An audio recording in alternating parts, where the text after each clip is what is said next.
It's Pastor Mike had a great question come in about grief, and boy, this is such a good question. When does grief become sinful? When do we cross a line into a kind of grief that is not acceptable to God and is not befitting a Christian?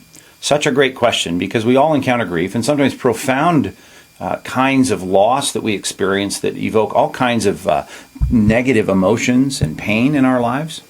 And it is important for us to know, when have we crossed the line into kind of a worldly grief. And I say that because in 1 Thessalonians chapter 4, which I think is the setting for the most profound kinds of grief, the death of a loved one, Scripture says in 1 Thessalonians chapter 4, verse number 13, that we, because of knowledge of the resurrection for our saved loved ones, we should not grieve like the rest of the world who have no hope.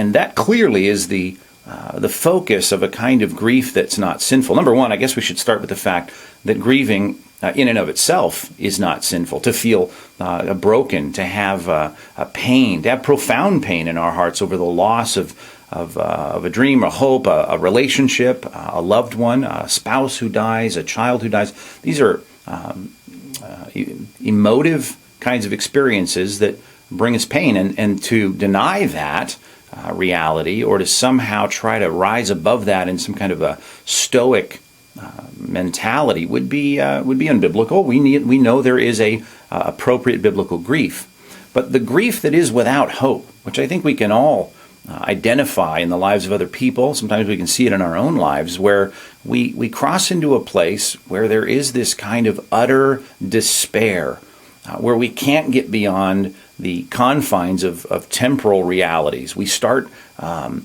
feeling like our reason for living is over. Our existence has no meaning.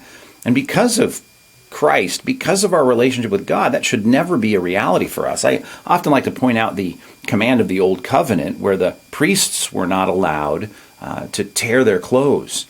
There was that sense in which if you are in with God, and you have that special access to God in that economy of the Old Covenant, there should not be a sense of utter despair. Even the prophets, at least in one case, was asked not to grieve a natural grief of the loss of a spouse, because there were more profound issues facing Israel at the time, and there should be a sense of kind of transcendence in terms of our concern for the issues of God. In other words, there are some things in life that are bad and they hurt, but the kinds of utter despair that some people express, the hopelessness, the sense of what's the use in going on, should never grip the heart of someone who has an intimate relationship with God. And us as Christians, we are the nation of priests. We are a kingdom of priests, as the New Testament puts it. We all have that special access to God.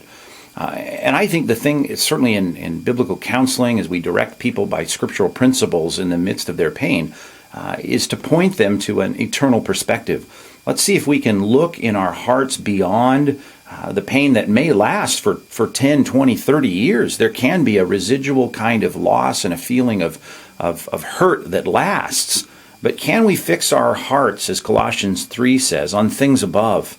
Can we have a kind of transcendent hope in things eternal? And even in the worst kinds of situations, where we think that maybe there's a death of someone who is lost, which seems to transcend the circumstances of 1 Thessalonians 4, we have to, from a perspective of the book of Revelation, trust in the justice of God, the equity of God, that God is a God who does all things right, as Genesis says. There has to be that sense of trust in a God who holds all things in his hands. So for us as Christians, I do hope that the kind of pain that we experience, even the profound pain that we may experience, does not drift into a kind of hopelessness, a kind of short-sightedness that this world and this life is all that there is. I mean, God wants our hopes and our riches and our investments to transcend this life. And like Asaph in Psalm 73, there needs to be that sense of, whom have I in heaven but you? Besides you, I desire nothing on earth. Clearly, there are earthly desires and earthly things that we cherish, but nothing really can compare to the security that we have, to the fidelity we have in God, his love, his covenant, faithful love toward us, and the way in which we trust in a Father who will make all things right on the other side of this life, to where our grief will never reach bottom. We'll never bottom out with a kind of hopelessness and kind of utter despair that grips most people, or oftentimes grips people in the midst of severe pain. It will be a mark of faith. I mean, it should be the thing that characterizes Christians, that even in the midst of the most difficult pains in life, we have a hope and a faith in God and a kind of confidence. We can, as Proverbs 31 says about the virtuous wife, we can smile at the future. We can be confident that no matter what comes, come what may, we are okay. We are in the care of God. We are living with a knowledge of the providence of God. So I hope that our grief is distinct. I hope it's distinct, as Paul said to the Thessalonians, where our grieving and our tears are never without an underlying, undergirded hope in a God that holds all things in his hands.